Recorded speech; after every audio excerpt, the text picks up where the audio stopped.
Back to phase one with walling nuts and the bass drums. Assalamualaikum warahmatullahi wabarakatuh. Video presentasi ini ditunjukkan untuk memenuhi tugas mata kuliah e-government.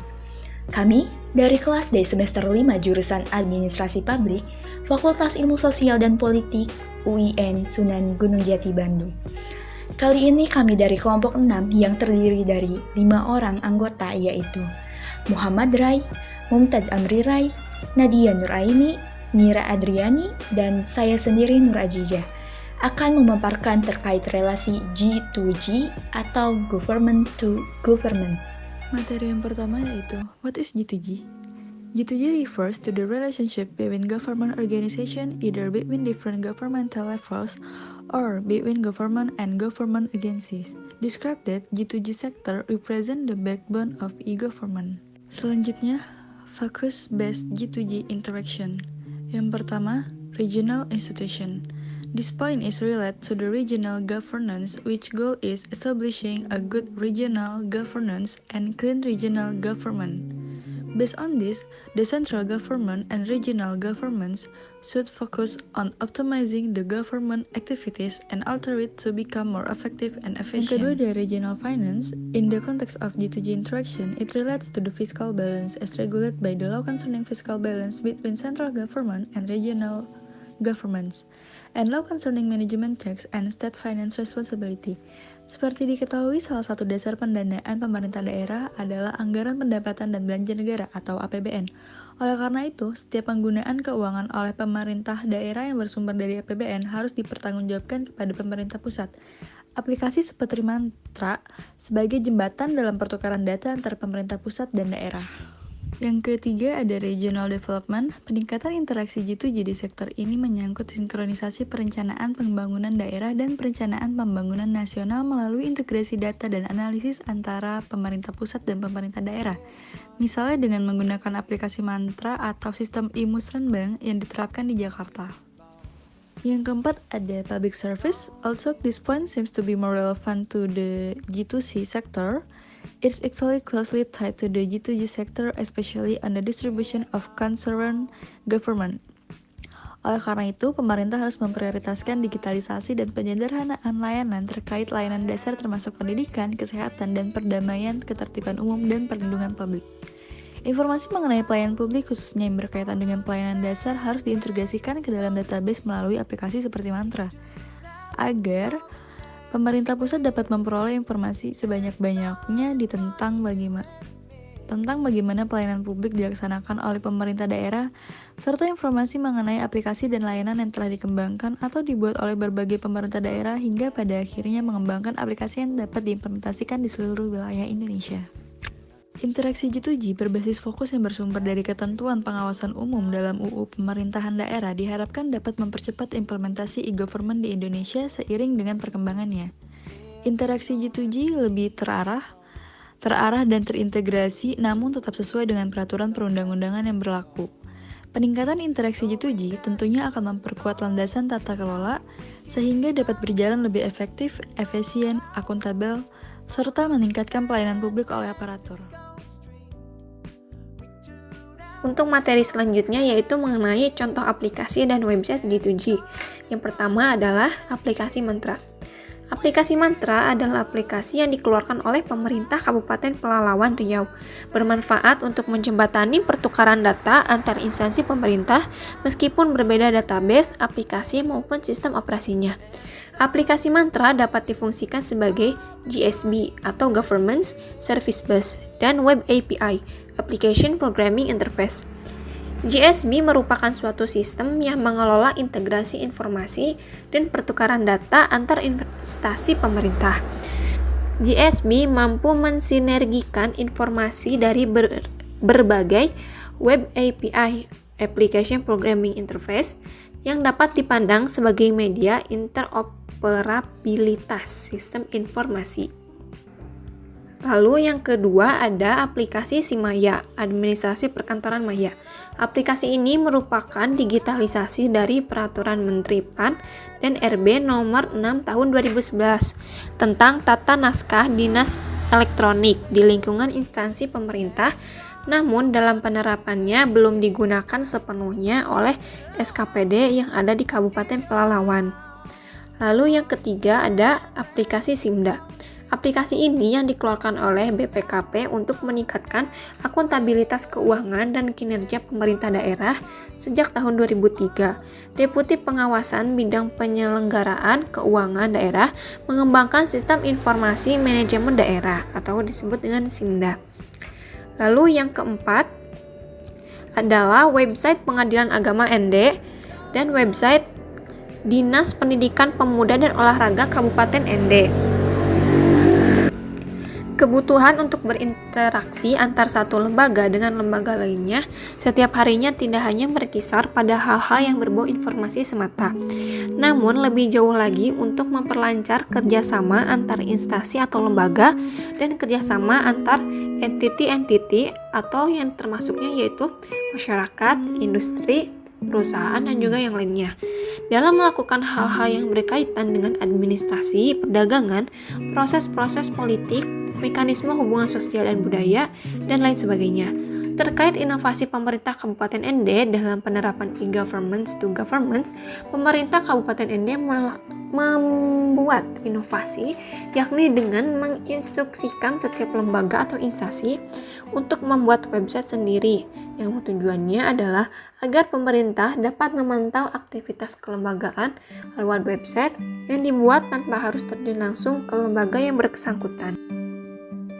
Yang selanjutnya adalah kami mengambil contoh dari penerapan Sistem Informasi Manajemen Keuangan Daerah atau SIMDA pada Biro Keuangan Sekretariat Daerah Provinsi Kalimantan Timur. Sekretariat Daerah Provinsi Kalimantan Timur yang merupakan salah satu satuan kerja pemerintah daerah di Provinsi Kalimantan Timur menerapkan SIMDA sebagai Sistem Informasi Manajemen. Terdapat banyak paket aplikasi SIMDA yang diterapkan oleh Sekretariat Daerah Provinsi Kalimantan Timur.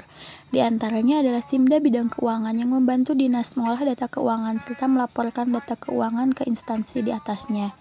Biro Keuangan Sekretariat Daerah Provinsi Kalimantan Timur juga telah menerapkan SIMDA sejak tahun 2007. Berdasarkan analisis atas laporan keuangan pemerintah daerah seprovinsi Kalimantan Timur tahun 2012 dan 2013 menunjukkan adanya kenaikan total aset pemerintah daerah seprovinsi Kalimantan Timur, yaitu sebesar 11,712 triliun atau 12,85% dibandingkan tahun 2012. Walaupun nilai total kewajiban juga mengalami kenaikan sebesar 330,579 miliar atau sebesar 28,22%. Hal tersebut tidak menghalangi naiknya nilai ekuitas sebesar 11,382 triliun atau 12,65% dibandingkan tahun 2012.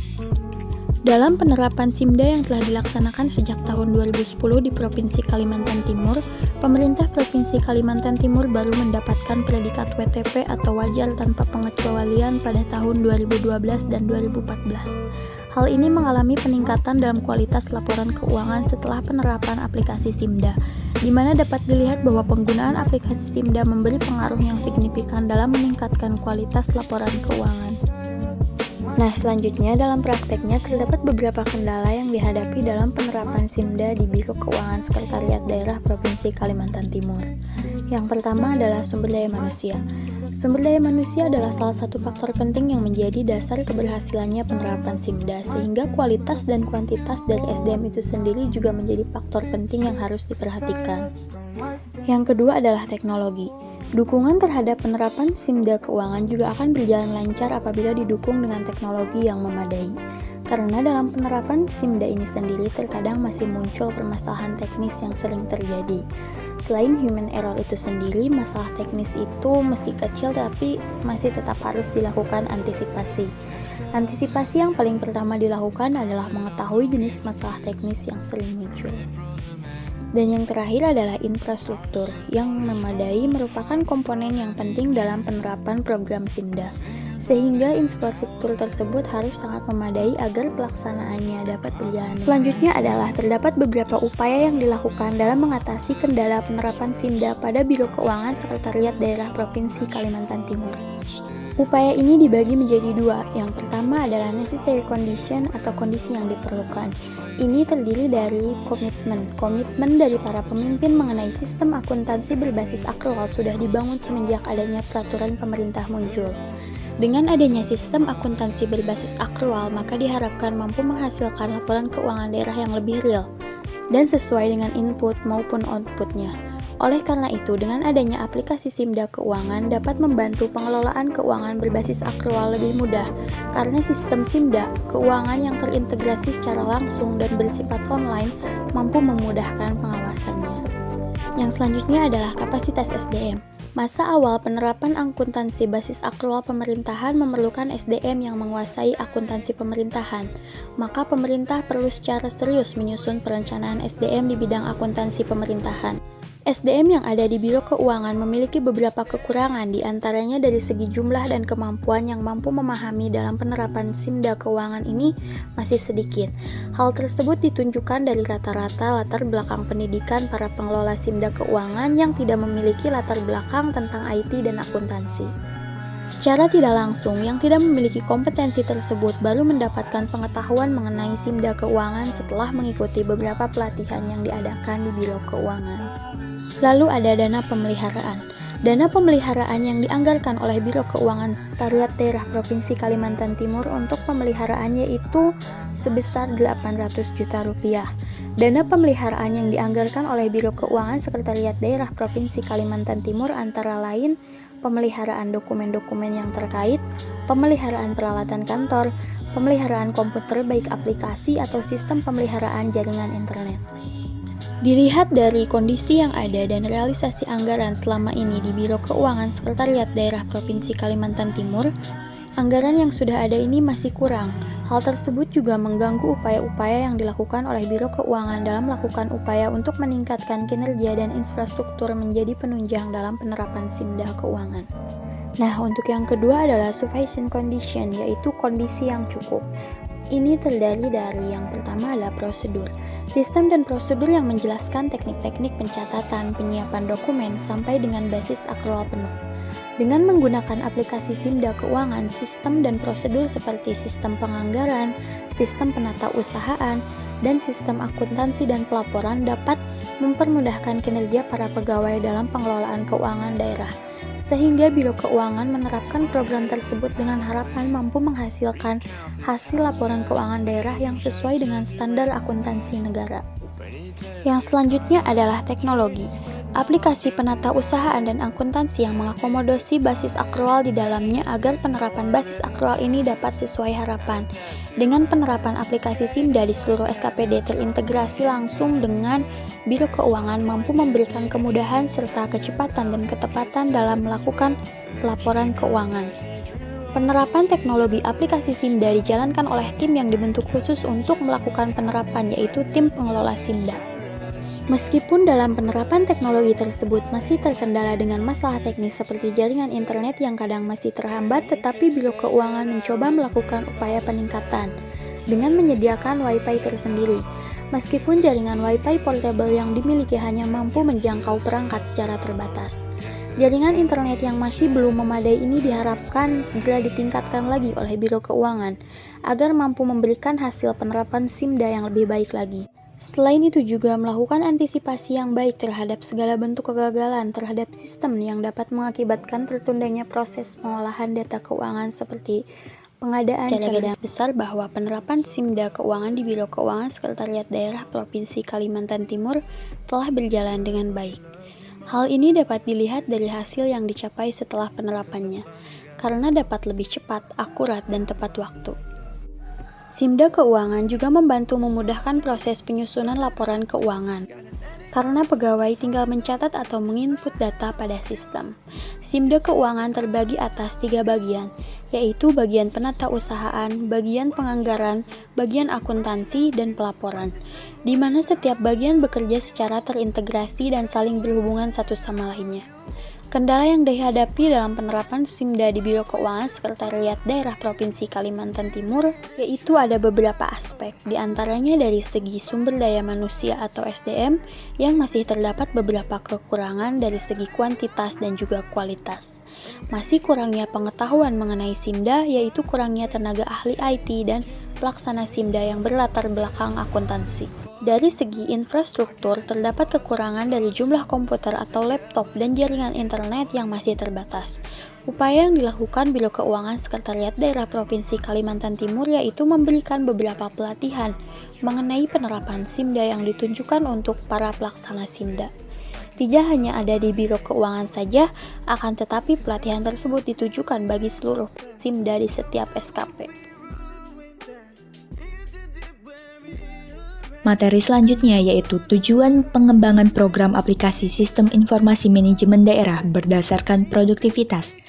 Yang pertama, menyediakan database mengenai kondisi di daerah yang terpadu, baik dari aspek keuangan, aset daerah, kepegawaian, atau aparatur daerah maupun pelayanan publik yang dapat digunakan untuk penilaian kinerja instansi pemerintah daerah.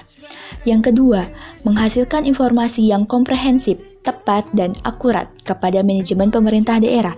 Informasi ini dapat digunakan sebagai bahan untuk mengambil keputusan dengan waktu yang singkat.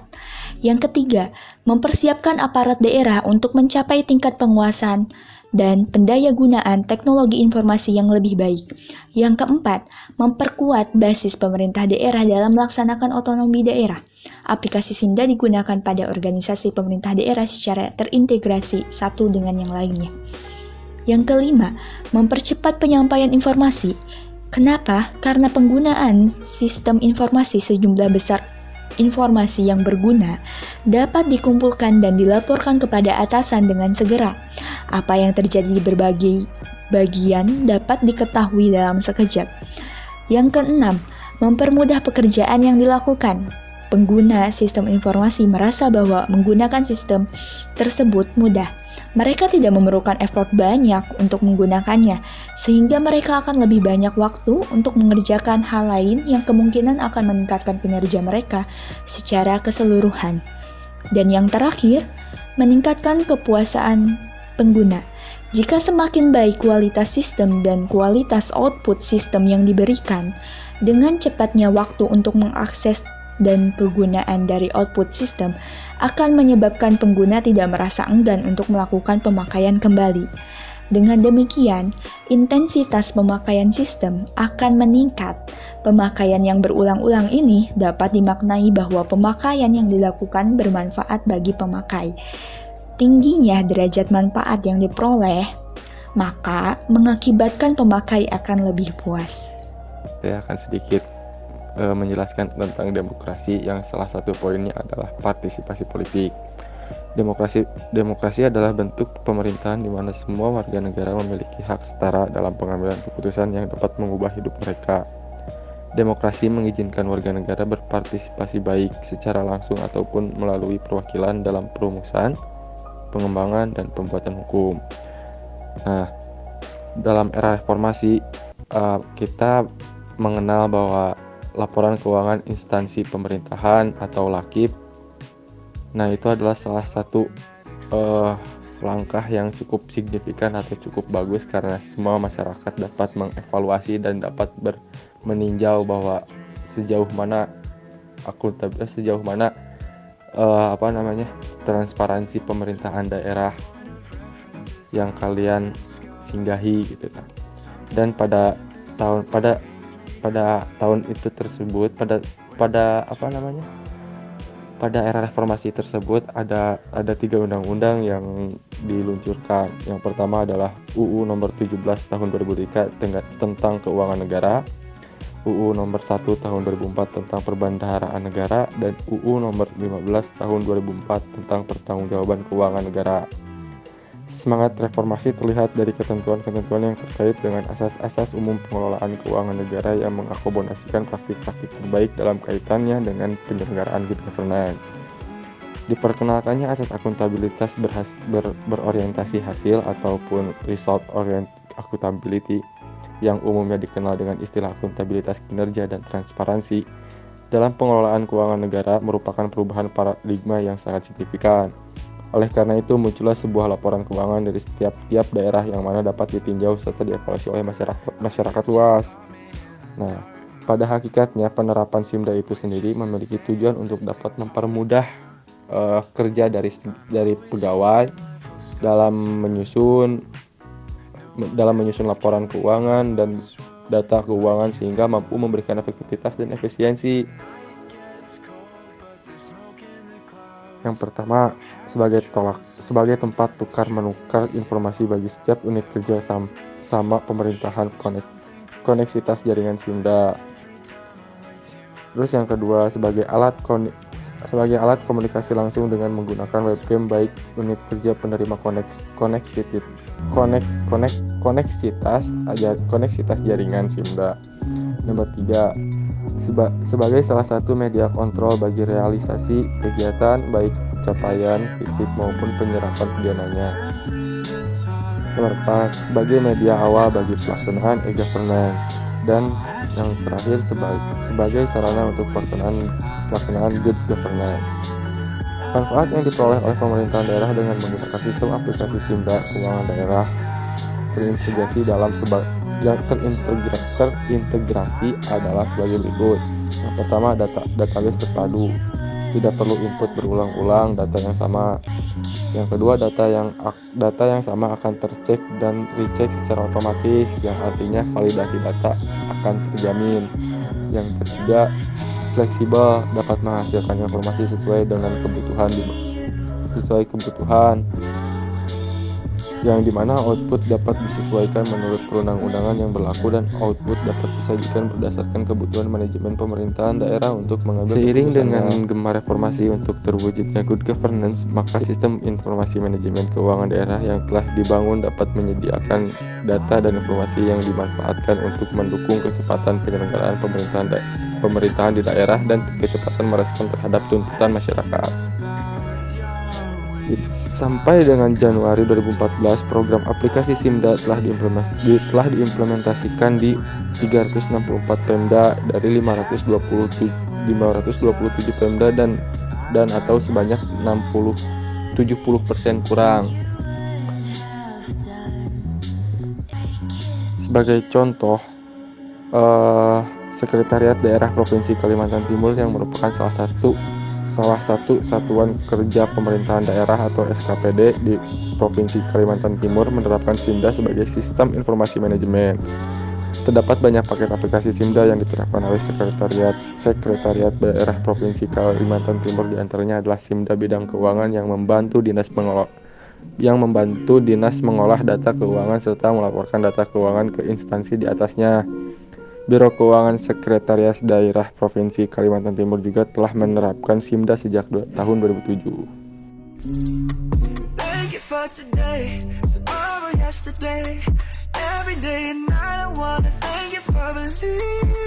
And that brings us to the end. I'd like to thank you for your time. Wassalamualaikum warahmatullahi wabarakatuh. Look what you taught me, and for that I say